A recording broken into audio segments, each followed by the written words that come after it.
ओम शांति। 3 फरवरी 25 मधुर महावाक्य। मीठे बाबा कहे, मीठे बच्चे, आत्मा रूपक ज्योति रे ज्ञान जोगर घीओ ढाल, तेबे आत्मा ज्योति सर्वदा जाग्रत रहिब। ता सहित ज्ञान एवं जोगर प्रभेद को भल भाव बुझाकू हेब। प्रश्न, बाबांकर कार्य प्रेरणा द्वारा चली पारिब नहीं, तांकु एठाकू आसिबाकू ही पड़िब काहेकि? उत्तर, कहीं ना मनुष्य मानकर बुद्धि बिल्कुल तम प्रधान हो जाइछि। तम प्रधान बुद्धि प्रेरणा को ग्रहण करिपारिब नाही। बाबा एठाकू आसुछंती बोली तो कुहा जाउछि, छोड़ भी दे आकाश सिंहासन, अर्थात आकाश सिंहासन छाड़ी आस। गीत, छोड़ भी दे आकाश सिंहासन। ओम शांति। भक्त माने एई गीत को रचना करिछंती। यार अर्थ केते सुंदर। कहउछंती, आकाशर सिंहासन को छाड़ी एठाकू आस। वास्तव में एई दुनिया को आकाश तत्व कुहाजिबो, अर्थात आकाश तत्व रे ही पृथ्वी रहिछि। यह होछि रहिबार स्थान। आकाशरु तो कौनसी जिनिस आसु नाही, तेबे आकाश सिंहासन केउठु आसिला? आकाश तत्व रे तो तुमे माने रहुछ, किंतु बाबा कहउछंती ब्रह्म महतत्व रे। आकाश तत्व तो तुमे माने रहुछ, किंतु बाबा रहुछंती ब्रह्म महतत्व रे। ताकू ब्रह्म अथवा महतत्व कुहाजाए, जेउठारे आत्मा माने मध्य निवास करिथांती। बाबा सेठारु निश्चिंत आसिबे। कहउछंती, एठाकू आसी मोर ज्योति को जाग्रत कर। महाभारत रे मध्य गायन रहिछि, अंध पितार संतान अंध एवं दृष्टि संपन्न पितार संतान दृष्टि शक्ति संपन्न। धृतराष्ट्र एवं युधिष्ठिरଙ୍କ नाम देखाइछंती। वास्तव में एमाने तो रावणर संतान। माया रूपक रावण रहिछि ना। वर्तमान समस्तंकर रावण बुद्धि होई जाइछि। एबे तुमर हेउछि ईश्वरीय बुद्धि। बाबा एबे तुमर बुद्धिर ताला खोलुछंती। रावण ताला बंद कर देउछि। जदि केही कौनसी कथा को बुझी पारंती नाही, तेबे कुहंती ये तो पत्थर बुद्धि अटंती। तेबे बाबा एठाकू आसी समस्तंकर ज्योति को जाग्रत करिवे ना। प्रेरणा द्वारा कौन किछि काम हुए कि? आत्मा सत प्रधान थिला, एबे ताकत कम हो जाइछि। आत्मा तम प्रधान हो जाइछि, एकदम क्षीण हो जाइछि। जदि कौनसी मनुष्यर मृत्यु हुए, तांको पई दीप जलाई थांती। वास्तव में दीप काहेकि जलांती? भाबंती ज्योति लिभि गले काले अंधार होई जीवो, सेइथिपाई ज्योति जलाई थांती। तेबे एठारे ज्योति जलाइले सेठारे किपरि आलोकित हबो? किछि भी बुझी पारु नाहांती। एबे तुमे माने बुद्धिमान हेउछ। बाबा कहउछंती, मु तुमर बुद्धि को स्वच्छ करुछि। आत्मा रूपी दीपकरे ज्ञान रूपक घृत ढालुछि। एई कथा समस्त को बुझाइबा दरकार। ज्ञान एवं जोग दुईटी अलग अलग विषय वस्तु अटे। जोग को ज्ञान कुहाजिबो नाही। केही केही भाबंती, भगवान आसी एही ज्ञान मध्य देइछंती ना, मते मने पकाओ, किंतु एहाकू ज्ञान कुहाजिबो नाही। एहा तो पिता और पुत्रर परिचय। पिला माने जानिछंती ये होउछंती हमर बाबा। एहांकू ज्ञानर कथा कुहाजिबो नाही। ज्ञानर विस्तार तो बहुत रहिछि। एहा तो केवल जोग अटे। बाबा कहउछंती, मते मने पकाओ, बहुत साधारण कथा। याकू ज्ञान कुहा जाए नाही। पिला जन्म हैला परे निश्चिंत बापा को तो मने पकाइबे ना, किंतु ज्ञानर विस्तार बहुत रहिछि। बाबा कहउछंती, मते मने पकाओ। यहा ज्ञान नुहे। तुमे माने निजे जानिछ, आमे आत्मा, मोर पिता हेउछंती परम आत्मा परमात्मा। एहाकू कौन ज्ञान कुहाजिबो कि? बाबा को डाकुछंती। ज्ञान तो हेउछि नॉलेज। जेपरि केई एमए पढ़ुछंती, केई बीए पढ़ुछंती, तेबे बही पढ़िबा को पड़ी थाए। एबे बाबा तो कहउछंती, तुमे मार मोर संतान, मु तुमर पिता। तुमे माने मो सहित ही जोग लगाओ, अर्थात मते मने पकाओ। एहाकू ज्ञान कुहाजिबो नाही।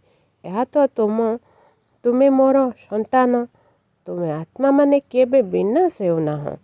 କେହି ମରିଗଲେ ତାଙ୍କର ଆତ୍ମାକୁ ଡାକୁଛନ୍ତି। ବାସ୍ତବରେ ସେହି ଶରୀର ତ ସମାପ୍ତ ହୋଇଗଲା, ତେବେ ଆତ୍ମା ଭୋଜନ କିପରି କରିବ? ଭୋଜନ ତ ବ୍ରାହ୍ମଣମାନେ ହିଁ ଖାଇବେ। କିନ୍ତୁ ଏସବୁ ହେଉଛି ଭକ୍ତି ମାର୍ଗର ପ୍ରଥା। ଏପରି ନୁହେଁ ଯେ ଆମେ କହିଲେ ଭକ୍ତି ମାର୍ଗ ବନ୍ଦ ହୋଇଯିବ। ତାହା ତ ପ୍ରଚଳିତ ହୋଇ ଆସୁଛି। ଆତ୍ମା ତ ଗୋଟିଏ ଶରୀର ଛାଡ଼ି ଅନ୍ୟ ଏକ ଶରୀର ନେଇଥାଏ। ପିଲାମାନଙ୍କ ବୁଦ୍ଧିରେ ଜ୍ଞାନ ଏବଂ ଯୋଗର ପ୍ରଭେଦ ସ୍ପଷ୍ଟ ଭାବରେ ରହିବା ଉଚିତ। ବାବା କହୁଛନ୍ତି ମୋତେ ମନେ ପକାଅ। ଏହା ଜ୍ଞାନ ନୁହେଁ, ଏହା ତ ବାବା ନିର୍ଦ୍ଦେଶ ଦେଉଛନ୍ତି। ଏହାକୁ ଯୋଗ କୁହାଯାଏ। ଜ୍ଞାନ ହେଲା ସୃଷ୍ଟିଚକ୍ର କିପରି ଘୁରୁଛି ତାର ନଲେଜ। ଯୋଗ ଅର୍ଥାତ୍ ମନେ ପକାଇବା। ତେବେ ପିଲାମାନଙ୍କର କର୍ତ୍ତବ୍ୟ ହେଲା ବାବାଙ୍କୁ ତ ମନେ ପକାଇବା ନା। ସେ ହେଲେ ଲୌକିକ, ଇଏ ହେଲେ ପାରଲୌକିକ। ବାବା କହୁଛନ୍ତି ମୋତେ ମନେ ପକାଅ। ତେଣୁ ଜ୍ଞାନ ଅଲଗା ଜିନିଷ ହୋଇଗଲା। ପିଲାଙ୍କୁ କ'ଣ କହିବାକୁ ପଡ଼େ କି? ତୁମେ ତୁମ ପିତାଙ୍କୁ ମନେ ପକାଅ। ଲୌକିକ ପିତା ତ ଜନ୍ମରୁ ହିଁ ମନେ ରହିଥାନ୍ତି, କିନ୍ତୁ ଏଠାରେ ବାବାଙ୍କୁ ମନେ ପକାଅ ବୋଲି କହିବାକୁ ପଡ଼ୁଛି। ଏଇଥିପାଇଁ ମେହନତ ଲାଗୁଛି। ନିଜକୁ ଆତ୍ମା ଭାବି ବାବାଙ୍କୁ ମନେ ପକାଅ। ଏହା ବହୁତ ମେହନତର କାମ। ସେଥିପାଇଁ ବାବା କହୁଛନ୍ତି ଯୋଗରେ ରହିପାରୁନାହଁ। ପିଲାମାନେ ଲେଖୁଛନ୍ତି ବାବା ଆପଣଙ୍କ ସ୍ମୃତି ଭୁଲି ହୋଇଯାଉଛି। ଏପରି କହୁନାହାନ୍ତି ଯେ ଜ୍ଞାନକୁ ଭୁଲି ଯାଉଛୁ। ଜ୍ଞାନ ତ ବହୁତ ସହଜ। ଯୋଗକୁ ଜ୍ଞାନ କୁହାଯାଏ ନାହିଁ। ଯୋଗରେ ମାୟା ତୁଫାନ ବହୁତ ଆସେ। ଯଦିଓ ଜ୍ଞାନରେ କେହି ବହୁତ ପ୍ରବୀଣ ଅଛନ୍ତି, ବହୁତ ଭଲ ମୁରଲି ଚଲାଉଛନ୍ତି, କିନ୍ତୁ ବାବା ପଚାରୁଛନ୍ତି ଯୋଗର ଚାର୍ଟ ବାହାର କର। କେତେ ସମୟ ଯୋଗ କରୁଛ? ଯୋଗର ଚାର୍ଟ ଯଥାର୍ଥ ରୂପେ ପ୍ରସ୍ତୁତ କରି ବାବାଙ୍କୁ ଦେଖାଅ। ମୁଖ୍ୟ କଥା ହେଉଛି ଯୋଗ। ପତିତମାନେ ହିଁ ବାବାଙ୍କୁ ଡାକୁଛନ୍ତି, ହେ ପତିତ ପାବନ ବାବା ଆସ, ଏଠାକୁ ଆସି ପାବନ କର। ମୁଖ୍ୟ କଥା ହେଲା ପାବନ ହେବା। ଏଥିରେ ମାୟାର ବିଘ୍ନ ପଡ଼ିଥାଏ। ଶିବ ଭଗବାନ ଉବାଚ ଯୋଗରେ ସମସ୍ତେ ବହୁତ ଦୁର୍ବଳ ଅଛନ୍ତି, ଅର୍ଥାତ୍ ଶକ୍ତିଶାଳୀ ଯୋଗ କେହି କରୁନାହାନ୍ତି। ଭଲ ଭଲ ସନ୍ତାନମାନେ ଯେଉଁମାନେ କି ବହୁତ ଭଲ ମୁରଲି ଚଲାଉଛନ୍ତି, ସେମାନେ ମଧ୍ୟ ଯୋଗରେ ବିଲକୁଲ କମଜୋର ଅଛନ୍ତି। ଯୋଗ ଦ୍ୱାରା ହିଁ ବିକର୍ମର ବିନାଶ ହୋଇଥାଏ। ଯୋଗ ଦ୍ୱାରା ହିଁ କର୍ମେନ୍ଦ୍ରିୟ ବିଲକୁଲ ଶାନ୍ତ ହୋଇପାରିବ। ଏକମାତ୍ର ବାବାଙ୍କ ବିନା ଆଉ କେହି ମନେ ନ ପଡ଼ନ୍ତୁ, କାହାର ଦେହ ମନେ ନ ପଡ଼ୁ। ଆତ୍ମା ଜାଣିଛି ଏହି ଦୁନିଆ ସମାପ୍ତ ହୋଇଯିବ। ଏବେ ଆମେ ନିଜର ଘରକୁ ଯାଉଛୁ, ପୁଣି ରାଜଧାନୀକୁ ଆସିବୁ। ଏକଥା ସର୍ବଦା ବୁଦ୍ଧିରେ ରଖିବା ଉଚିତ। ଯେଉଁ ଜ୍ଞାନ ମିଳୁଛି ତାହା ଆତ୍ମାରେ ରହିବା ଦରକାର। ବାବା ତ ଯୋଗେଶ୍ୱର, ଯିଏକି ଯୋଗ ଶିଖାଉଛନ୍ତି। ବାସ୍ତବରେ ଈଶ୍ୱରଙ୍କୁ ଯୋଗେଶ୍ୱର କୁହାଯିବ ନାହିଁ। ତୁମେମାନେ ହେଉଛ ଯୋଗେଶ୍ୱର। ଈଶ୍ୱର ପିତା କହୁଛନ୍ତି ମୋତେ ମନେ ପକାଅ। ଈଶ୍ୱର ପିତା ହିଁ ଏହି ଯୋଗ ଶିଖାଉଛନ୍ତି। ସେହି ନିରାକାର ପିତା ଏହି ଶରୀର ମାଧ୍ୟମରେ ଶୁଣାଉଛନ୍ତି। ପିଲାମାନେ ମଧ୍ୟ ଶରୀର ଦ୍ୱାରା ଶୁଣୁଛନ୍ତି। କେହି ତ ଯୋଗରେ ବହୁତ କମଜୋର ଅଛନ୍ତି, ବିଲକୁଲ ଯୋଗ ହିଁ କରୁନାହାନ୍ତି। ସେମାନଙ୍କର ଜନ୍ମ ଜନ୍ମାନ୍ତର ଯାହା ବି ପାପ ରହିଛି ସବୁର ଦଣ୍ଡ ଭୋଗ କରିବେ। ଏଠାକୁ ଆସି ମଧ୍ୟ ଯେଉଁମାନେ ପାପ କରୁଛନ୍ତି, ସେମାନେ ତ ଆହୁରି 100 ଗୁଣା ଦଣ୍ଡ ଭୋଗ କରିବେ। ଜ୍ଞାନର ତିକ୍ ତିକ୍ ତ ବହୁତ କରୁଛନ୍ତି, କିନ୍ତୁ ଯୋଗ ବିଲକୁଲ ହିଁ ନାହିଁ।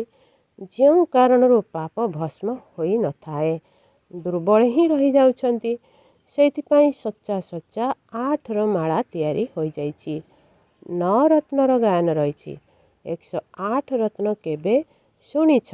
108 ରତ୍ନର କୌଣସି ବି ଜିନିଷ ତିଆରି କରାଯାଇନଥାଏ। ଅନେକ ଅଛନ୍ତି ଯେଉଁମାନେ ଏକଥାକୁ ପୁରା ବୁଝିପାରୁନାହାନ୍ତି। ତେବେ ଯୋଗକୁ ଜ୍ଞାନ କୁହାଯାଏ ନାହିଁ। ଜ୍ଞାନ ସୃଷ୍ଟିଚକ୍ରକୁ କୁହାଯାଏ। ଯେଉଁ ଜ୍ଞାନ ଶାସ୍ତ୍ରରେ ନାହିଁ, ସେହି ଶାସ୍ତ୍ର ହେଉଛି ଭକ୍ତି ମାର୍ଗର। ବାବା ନିଜେ କହୁଛନ୍ତି ଏସବୁ ଦ୍ୱାରା ମୁଁ ମିଳେ ନାହିଁ। ସାଧୁ ଆଦି ସମସ୍ତଙ୍କର ଉଦ୍ଧାର କରିବାକୁ ମୁଁ ଆସୁଛି। ସେମାନେ ଭାବୁଛନ୍ତି ବ୍ରହ୍ମରେ ଲୀନ ହୋଇଯିବୁ। ସେଇଥିପାଇଁ ପାଣି ଫୋଟକାର ଉଦାହରଣ ଦେଇଥାନ୍ତି। ଏବେ ତୁମେମାନେ ଏଇଭଳି କହୁନା। ତୁମେମାନେ ତ ଜାଣିଛ ଆମେ ଆତ୍ମା ମାନେ ବାବାଙ୍କର ସନ୍ତାନ। ମାମେ କମ୍ ୟାଦ କର ଏହି ଶବ୍ଦ ମଧ୍ୟ କହିଥାନ୍ତି, କିନ୍ତୁ ଏହାର ଅର୍ଥ ବୁଝିପାରନ୍ତି ନାହିଁ।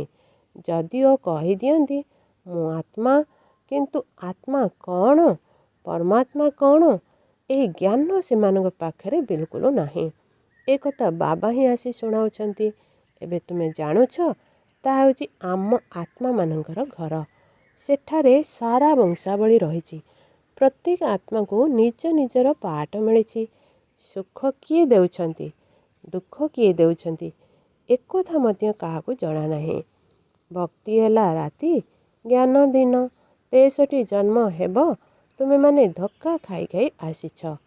ତାପରେ ମୁଁ ଏଠାକୁ ଆସି ଜ୍ଞାନ ଦେଉଛି। ତେବେ ଜ୍ଞାନ ଦେବାକୁ କେତେ ସମୟ ଲାଗୁଛି? ଗୋଟିଏ ସେକେଣ୍ଡ। ଏହାର ମଧ୍ୟ ଗାୟନ ରହିଛି, ଯେ ସେକେଣ୍ଡରେ ଜୀବନ ମୁକ୍ତି। ଇଏ ତୁମର ବାପା ନା, ସେ ତ ପତିତ ପାବନ ଅଟନ୍ତି। ତାଙ୍କୁ ମନେ ପକାଇଲେ ତୁମେମାନେ ପବିତ୍ର ହୋଇଯିବ। ସତ୍ୟଯୁଗ, ତ୍ରେତାଯୁଗ, ଦ୍ୱାପର, କଳି, ଏହିଭଳି ଚକ୍ର ଘୂରି ଚାଲିଛି। ନାମ ମଧ୍ୟ ଜାଣିଛନ୍ତି, କିନ୍ତୁ ଏପରି ପଥର ବୁଦ୍ଧି ହୋଇଯାଇଛନ୍ତି ଯେ ସୃଷ୍ଟି ଚକ୍ରର ଅବିଧି ବିଷୟରେ କେହି ଜାଣିପାରୁନାହାନ୍ତି। ଏକଥା ମଧ୍ୟ କହୁଛନ୍ତି ଯେ ଏହା ଘୋର କଳିକାଳ। ଯଦି ଏବେ କଳି ଯୁଗ ଚାଲିବ, ତେବେ ଆହୁରି ଘୋର ଅନ୍ଧକାର ହୋଇଯିବ। ଏଇଥିପାଇଁ ଗାୟନ ରହିଛି, କୁମ୍ଭକର୍ଣ୍ଣ ନିଦ୍ରାରେ ଶୋଇ ରହିଥିଲେ ଏବଂ ବିନାଶ ହୋଇଗଲା। ଯଦି ସାମାନ୍ୟ କିଛି ବି ଜ୍ଞାନ ଶୁଣିବେ, ତେବେ ମଧ୍ୟ ସେଠାରେ ପ୍ରଜା ହେବେ। କେଉଁଠି ଏହି ଲକ୍ଷ୍ମୀନାରାୟଣ ଏବଂ କେଉଁଠି ଏହି ପ୍ରଜା? ପାଠ ତ ଜଣେ ଶିବ ବାବା ହିଁ ପଢ଼ାଉଛନ୍ତି ନା। ତେବେ ପ୍ରତ୍ୟେକଙ୍କର ନିଜ ନିଜର ଭାଗ୍ୟ ରହିଛି। କେହି ତ ବୃତ୍ତି ନେଇଯାଉଛନ୍ତି, କେହି ପୁଣି ଫେଲ୍ ହୋଇଯାଉଛନ୍ତି। ରାମକୁ ଧନୁ ତୀର ଦେବାର ଚିହ୍ନ କାହିଁକି ଦିଆଯାଇଛି? କାହିଁକି ନା ଉତ୍ତୀର୍ଣ୍ଣ ହୋଇପାରି ନାହାନ୍ତି। ଏହା ହେଉଛି ଗୀତା ପାଠଶାଳା। ଏଠାରେ କେହି କିଛି ବି ନମ୍ବର ନେବାକୁ ଯୋଗ୍ୟ ହୋଇନାହାନ୍ତି। ମୁଁ ଏହିପରି ତାଙ୍କୁ ମନେ ପକାଇବାକୁ ପଡ଼ିବ। ମୁଁ ଆତ୍ମା ବିନ୍ଦୁ, ବାବା ମଧ୍ୟ ବିନ୍ଦୁ। ଯେଉଁମାନେ ଏହି କଥାକୁ ବୁଝିପାରୁନାହାନ୍ତି, ସେମାନେ କି ପଦ ପାଇବେ? ଯୋଗ କରୁନାହାନ୍ତି, ତେଣୁ ବହୁତ କ୍ଷତି ହୋଇଯାଉଛି। ଯୋଗ ବଳ ବହୁତ ଚମତ୍କାର କରିଥାଏ। କର୍ମେନ୍ଦ୍ରିୟ ବିଲକୁଲ ଶାନ୍ତ ଶୀତଳ ହୋଇଯାଏ। ଜ୍ଞାନ ଦ୍ୱାରା ଶାନ୍ତ ହେବ ନାହିଁ, ଯୋଗ ବଳ ଦ୍ୱାରା ଶାନ୍ତ ହେବ। ଭାରତବାସୀ ଡାକୁଛନ୍ତି ଯେ ଆସି ଆମକୁ ସେହି ଗୀତାର ଜ୍ଞାନ ଶୁଣାଅ। ତେବେ କିଏ ଆସିବ? ଶ୍ରୀକୃଷ୍ଣଙ୍କର ଆତ୍ମା ତ ଏଠାରେ ଅଛନ୍ତି। ସେ କ'ଣ କୌଣସି ସିଂହାସନ ଉପରେ ବସିଛନ୍ତି କି ଯାହାଙ୍କୁ ଡାକୁଛନ୍ତି? ଯଦି କେହି କହନ୍ତି ଯେ ମୁଁ କୃଷ୍ଣଙ୍କ ଆତ୍ମାକୁ ମନେ ପକାଉଛି, ଆରେ ସେ ତ ଏଠାରେ ହିଁ ଅଛନ୍ତି। ସେମାନଙ୍କୁ କ'ଣ ଜଣାଅଛି ଯେ କୃଷ୍ଣଙ୍କର ଆତ୍ମା ଏଠାରେ ଅଛନ୍ତି? ମଝିରେ ବି କେହି ଫେରି ଯାଇପାରିବେ ନାହିଁ। ଲକ୍ଷ୍ମୀନାରାୟଣ ଯେ କି ପ୍ରଥମ ନମ୍ବର ଆତ୍ମା, ମଧ୍ୟ ତାଙ୍କୁ ପୁରା 84 ଜନ୍ମ ନେବାକୁ ପଡ଼ୁଛି। ତେବେ ଅନ୍ୟମାନେ କିପରି ଫେରି ଯାଇପାରିବେ? ସବୁର ହିସାବ କିତାବ ରହିଛି ନା। ମନୁଷ୍ୟ ତ ଯାହା କିଛି ବି କହୁଛନ୍ତି ସେସବୁ ମିଥ୍ୟା। ତେଣୁ ଅଧା କଳ୍ପ ମିଥ୍ୟା ଖଣ୍ଡ, ଅଧା କଳ୍ପ ସତ୍ୟ ଖଣ୍ଡ। ଏବେ ତ ସମସ୍ତଙ୍କୁ ବୁଝାଇବା ଦରକାର। ଏହି ସମୟରେ ସମସ୍ତେ ନର୍କବାସୀ ଅଟନ୍ତି, ପୁଣି ସ୍ୱର୍ଗବାସୀ ମଧ୍ୟ ଭାରତବାସୀ ହେଉଛନ୍ତି। ମନୁଷ୍ୟ କେତେ ବେଦଶାସ୍ତ୍ର, ଉପନିଷଦ ଆଦି ପଢ଼ୁଛନ୍ତି। କ'ଣ ଏହାଦ୍ୱାରା ମୁକ୍ତି ପ୍ରାପ୍ତ କରିପାରିବେ? ତଳକୁ ତ ନିଶ୍ଚିନ୍ତ ଓହ୍ଲାଇବାକୁ ପଡ଼ିବ।